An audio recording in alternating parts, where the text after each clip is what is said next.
What's going on, everybody? First, of course, land acknowledgement. I'm recording this here on Tiwa, occupied Tiwa land, and together let us continue the fight for Black and Indigenous liberation. So, as you know it, back at it again, back in Black action. Zach, your host. This is controversial. So, today I'd like to get back to talking about somebody I don't really enjoy talking about, but he's very important as he is concerning, and that is Eddy Aragon. And how I think that he is tied to the union, the Albuquerque Police Officers Association. I don't have anything concrete on that, but watch it or listen to this clip. It is of the Albuquerque mayoral debate that took place September 28th, I believe it was. 28th or 27th. I don't know. A little education is in order here. I think we're quickly realizing why the city is in the type of shape that it is, as well as our county. The agreement can't be modified or changed. All right, we need to understand that first and foremost. It is what it is. The reform is in federal court. I think it started before Tim's administration. The city is plaintiff and party to the consent decree. Mayor Keller himself, in working with the Department of Justice, has actually issued more hurdles and made it more difficult to get out of the DOJ. Yet just last week, you're talking about, well, we might get loose. The question specifically was, does it make it harder to recruit officers? Of course it does. But the city of Albuquerque is a plaintiff in all of that. We have to accelerate our compliance, and we need to get these guys out of here so we can get the police officers to do their job. We have to engage the Department of Justice and not lay down for them. I think any police officer would agree with that. They're tired of being handcuffed, and they're tired of being told what to do and having to run everything through 50 checks. And it increases the murder rate. 96 murders, another one last night. We have to accelerate the compliance, fight them, remove them as quickly as possible, improve the morale of our police officers.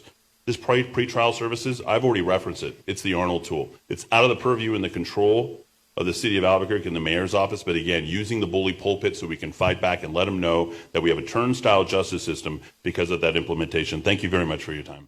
Now, since you've been following along, you know that Shaun Willoughby and the APOA and his entire propaganda campaign, and most of his supporters, right, they like to use this language, handcuffed. Officers being handcuffed. Now, as it is reported, the Albuquerque Police Officers Association hasn't, on paper, endorsed any of the three mayoral candidates. But that doesn't really have to include things as PR campaigns, right? As public relation campaigns.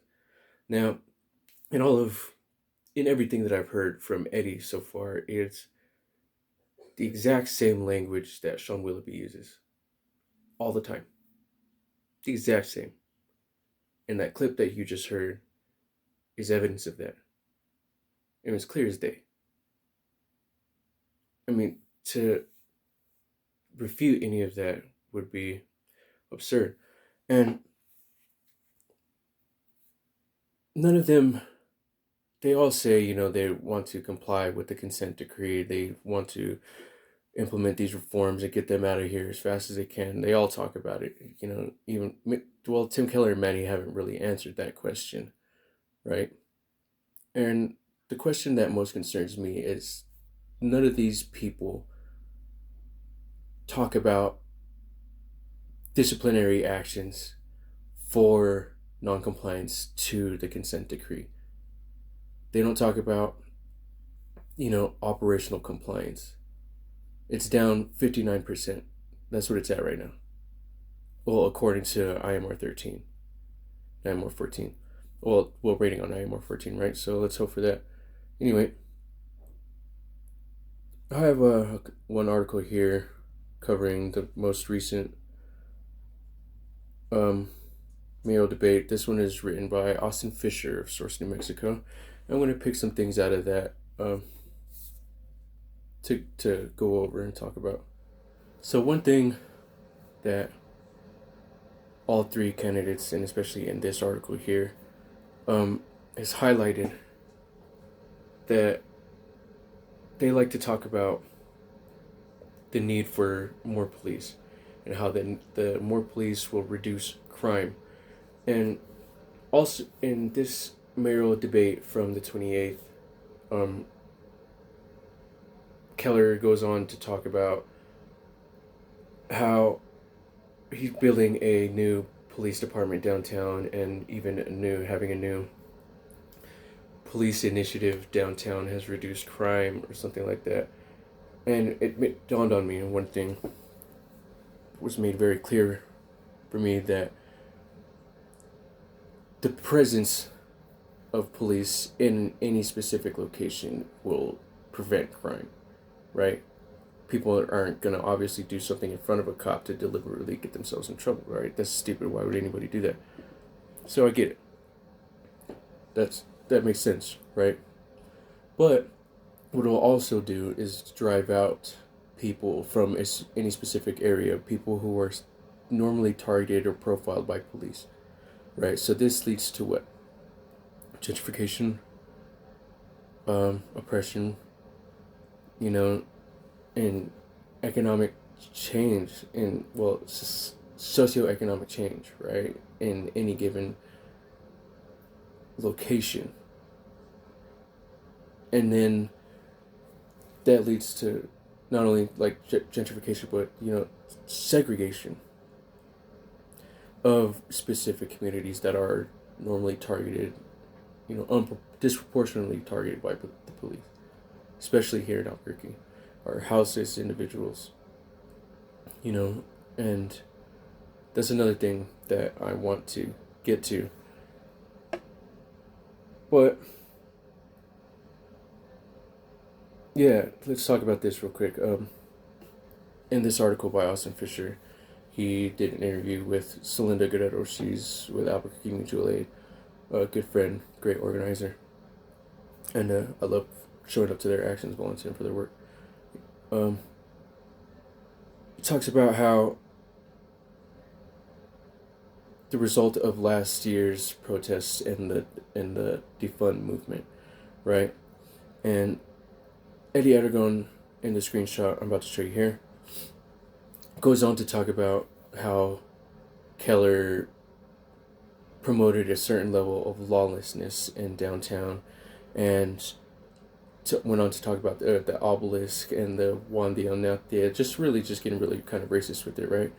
Well, he fails to acknowledge the fact that Keller has increased, the police budget, along with, city council had a lot to do with that too, and continues to increase the amount of police.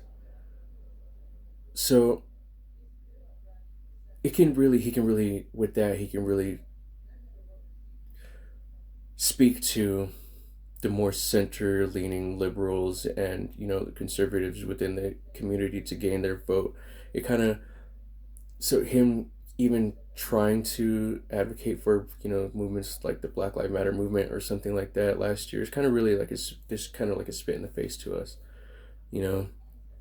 who are victims of police violence, police and state violence, and who have to watch it and feel that pain, and who are organizing to to fight back against it, to heal our communities, and to these people, it's the goal of police, right, is to protect property, and the houseless people have a lot to do with that. And in this next article that I'm about to share with you, let's see, that I'm about to talk to you about, it's from KRQE, and the headline is "Homeless Camp Becomes a Scary Problem for Local Spa Owners." A trip to the spa is supposed to be peaceful and serene, but the owners of one Albuquerque business say that's not the case lately. Homeless individuals have set up an encampment nearby and have caused many problems, and the owners saying they're scared to go to work. So on every corner, no matter where you go, said Anne-Marie Fleischman, the owner of Luminescence Beauty and Wellness on Carlisle near Montgomery. Fleischman says she's used to seeing homeless encampments all over Albuquerque. Now one has popped up right behind her spa. Fleischman says she and her business partner, Danielle Lithiu-Wong, reported the encampment to the Albuquerque Police Department, 311, and the mayor's office. Now the situation is de-escalating, and just recently, one of the people living at the camp tried breaking into their spa. He was running full force at the door, trying to pry it open, said Lithiu-Wong. She says he ran around the building and threw a rock through the window. They could have potentially hurt an employee or a client of mine, said Lithiu-Wong. Now they say they're both scared to go to work. They're not only concerned for their own safety, but the safety of their staff and clients. With daylight savings coming, the sun is going to be down earlier. I work late hours. It's scary leaving now. Fleischman, after 7 years, Fleischman says they worry their only option may be to pack up and move to a new location. The solid waste department says they were out on Tuesday cleaning up the camp. Fleischman says that the camp burned down on Tuesday morning. Solid waste confirms there was debris from the fire at the site. So the number of houseless people has increased dramatically over the last year, all throughout 2020, caused by the COVID-19 pandemic and, the moratorium, the eviction moratorium lifting all over the country. So this is obviously going to create a problem for a lot of people. Houses or unhoused or house people who have home, and the push to criminalize these people because of financial disparity is disgusting and it's inhumane. These people shouldn't be talked about like this. Why not report on why these people did that?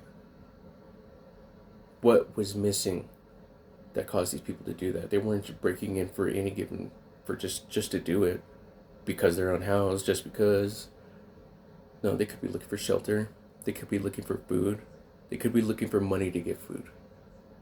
Or to get a hotel, motel, whatever.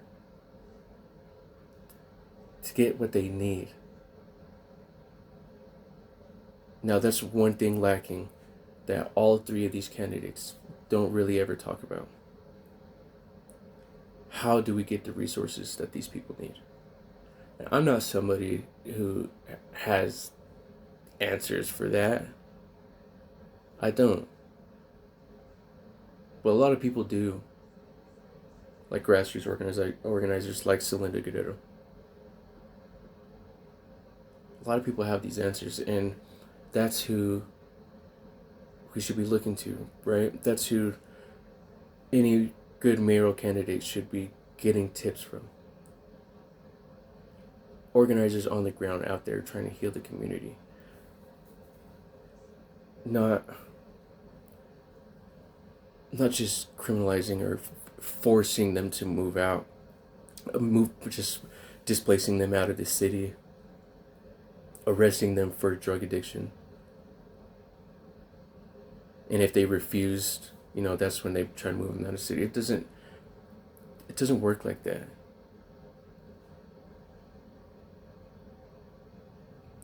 So I don't feel very confident about any of it, and not Manny either, especially. I don't know. I know I don't talk about him much, but he was talking about, having the police and business owners work directly together, further, proving my point that the job of the police is to protect property. Or as Shaun Willoughby and Eddy Aragon would have it, would be to just beat the shit out of people because it's easier.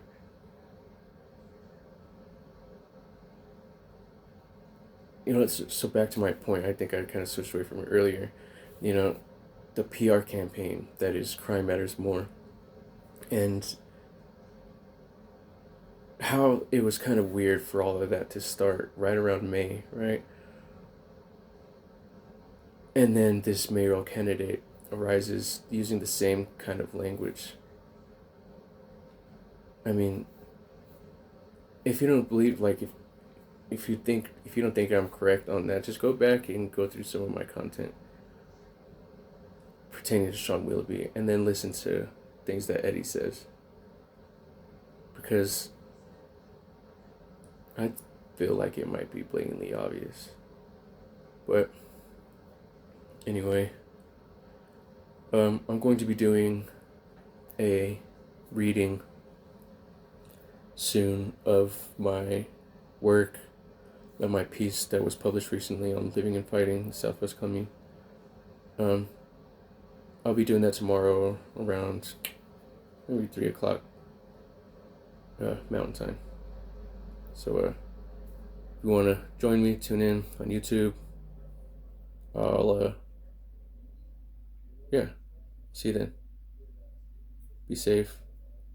I love y'all, and